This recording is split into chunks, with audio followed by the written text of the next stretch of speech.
মূল্যস্ফীতির ভারসাম্যের জন্য প্রথমবারের মতো সরকারি চাকুরিজীবীদের জন্য মহার্ঘ ভাতা দিচ্ছে অন্তর্বর্তী সরকার।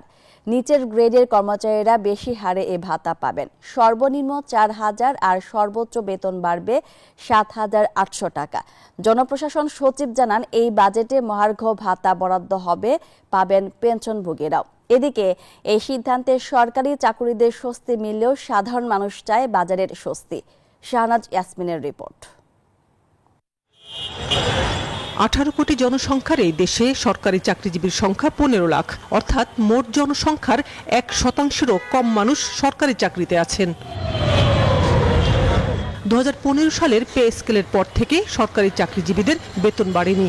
এ সময় নিত্যপণ্যের দ্রব্যে মূল্যস্ফীতির চাপ বেড়েছে। পরিস্থিতি মোকাবিলায় চাকরিজীবীরা দীর্ঘদিন ধরে মহার্ঘ ভাতার দাবি জানিয়ে আসছিলেন। এ সংক্রান্ত গঠিত কমিটি জাতীয় 250-টিরও বেশি ডিজাইন অপশন নিয়ে ওয়ালটন স্মার্ট ফ্রিজ, বোঝে আপনার প্রয়োজন। বেতন স্কেল 2015-এর আওতায় মহার্ঘ ভাতার প্রাপ্যতার বিষয়ে পর্যালোচনা করে সুপারিশ করেছে। দ্রব্যমূল্যের যে ঊর্ধ্বগতি, সেই হিসাবে মহার্ঘ ভাতা সরকার যেহেতু ঘোষণা করছে, এই জন্য আমরা অনেক উপকৃত হব আর কি। যে এটা আমাদের সাময়িক স্বস্তি দিবে, কিন্তু আলটিমেটলি আমরা চাই যে নতুন পে স্কেল করে আমাদের গভর্নমেন্ট এমপ্লয়িদের যে বেতন, সেটা আপ টু দ্য মার্ক করা উচিত। সেই সুপারিশ আমলে নিয়ে সরকারি চাকুরিদের জীবনযাত্রায় স্বস্তির আভাস দিলেন অন্তর্বর্তী সরকার। নিচের গ্রেডের কর্মচারীরা বেশি হারে ভাতা পাবেন, উপরের গ্রেডের কর্মকর্তারা পাবেন কম হারে। কোনো চাকরিজীবী 4,000 টাকার কম মহার্ঘ ভাতা পাবেন না।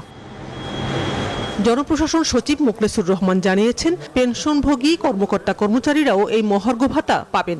ইনক্রিমেন্টের সময় এটি মূল বেতনের সঙ্গে যোগ হবে। এবার একটা যেটা ব্যতিক্রম হবে, আগে মহার্ঘ ভাতা পেনশনেরা পেতেন, এবার পেনশনাররাও মহার্ঘ ভাতা পাবে এবং একটা রিজনেবল পাবে, এবং পরের বছর যখন তার ইনক্রিমেন্টের সময় আসবে, এই মহার্ঘ ভাতাটা তার বেসিকের সাথে যোগ হবে। এই বাজেট মানে হলো 30শে জুন, আমি বলবো অবশ্যই এর মধ্যে হবে।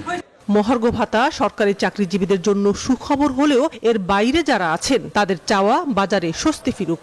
মহার্ঘ ভাতার চাইতে সবচেয়ে বেশি গুরুত্ব দেওয়া উচিত জিনিসপত্রের দাম সীমার মধ্যে নিয়ে আসা, মানুষের ক্রয় ক্ষমতার মধ্যে নিয়ে আসা।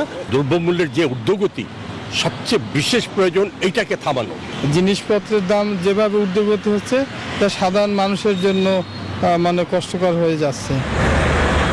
বৈশ্বিক অর্থনৈতিক প্রভাবে যখন দেশের মূল্যস্ফীতি বেড়ে যায়, সে সময় দেশের প্রায় 15 লাখ সরকারি কর্মকর্তা কর্মচারীর জন্য সুখবর নিয়ে এলেন অন্তর্বর্তী সরকার। তাদের জন্য মহার্ঘ ভাতার ব্যবস্থা করা হয়েছে, যা আসছে বাজেটের আগেই সিদ্ধান্ত হবে।